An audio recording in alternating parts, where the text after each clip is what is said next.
जब से तुमने सेल्फ केयर और ग्रेटिट्यूड शुरू किया है, तुम्हारी लाइफ में क्या बदलाव आए हैं? बहुत बड़े बदलाव आए हैं। अगर मैं डिटेल में बताऊं तो खासकर ये 4 चीज़ें। मैं अब प्रेज़ेंट मोमेंट पर ज़्यादा फ़ोकस करता हूं। पहले मैं अक्सर पास्ट की बातों को सोचकर परेशान रहता था या फ्यूचर की चिंता करता रहता था। लेकिन ग्रैटिट्यूड और सेल्फ केयर ने मुझे सिखाया कि लाइफ प्रेज़ेंट मोमेंट में जीने का नाम है। जब मैंने ये समझा तो मैंने छोटी-छोटी चीज़ों में खुशी महसूस करनी शुरू कर दी। जैसे सुबह की चाय का स्वाद, पेड़ों की हरियाली या किसी अपने के साथ बातचीत का सुख। ओवरथिंकिंग बहुत कम हो गई है। पहले मैं छोटी-छोटी बातों को लेकर बहुत ज़्यादा सोचता था। अगर ये हुआ तो क्या होगा? या मैंने ऐसा क्यों किया? जैसे सवालों में उलझा रहता था। लेकिन ग्रैटिट्यूड ने मुझे ये सिखाया कि जो है वो काफ़ी है। मैंने एक्सेप्टेंस सीख लिया।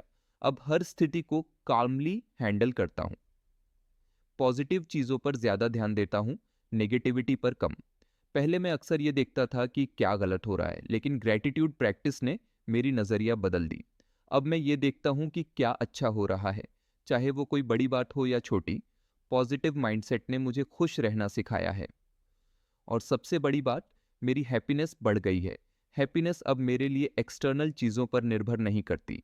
पहले मुझे लगता था कि कुछ हासिल करने के बाद मैं खुश रहूँगा, लेकिन अब मुझे समझ आया कि हैप्पीनेस तो अंदर से आती है। सेल्फ केयर और ग्रैटिट्यूड ने मुझे वो इनर पीस दिया है जिसकी मुझे ज़रूरत थी। वाह! ये तो कमाल के चेंजेस हैं। सेल्फ केयर और ग्रेटिट्यूड का असर सच में कितना अच्छा होता है। हाँ, जब मैंने इसे सीरियसली लेना शुरू किया तो लाइफ धीरे धीरे बेहतर होती गई। अच्छा, ये कर्मा क्या होता है और ये कैसे काम करता है? कार्मा का मतलब है एक्शन। तुम जो भी करते हो, उसका इफेक्ट होता है। ये पूरी यूनिवर्स भगवान जी की बनाई हुई है।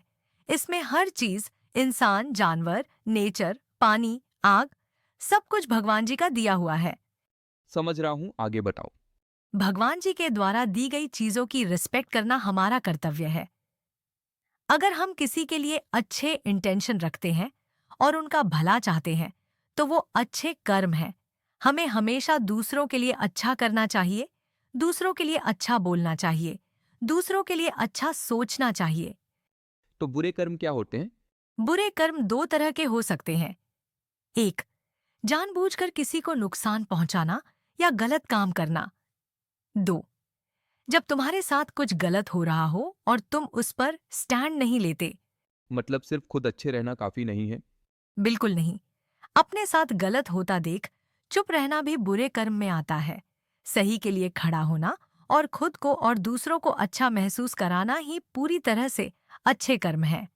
मतलब हमें खुद का और दूसरों का भी ध्यान रखना चाहिए। हाँ, बिल्कुल। और याद रखना, ये बॉडी और माइंड भी भगवान जी का दिया हुआ है। इसका ख्याल रखना भी हमारा कार्मा है।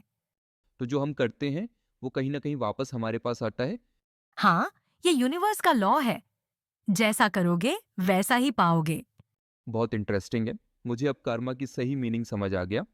बस अब इसे अपनी लाइफ में इम्प्लीमेंट करो। अच्छे कर्म करो, अच्छे इंसान बनो। शुक्रिया ये समझाने के लिए। मैं अब अपनी एक्शंस पर ज़्यादा ध्यान दूंगा।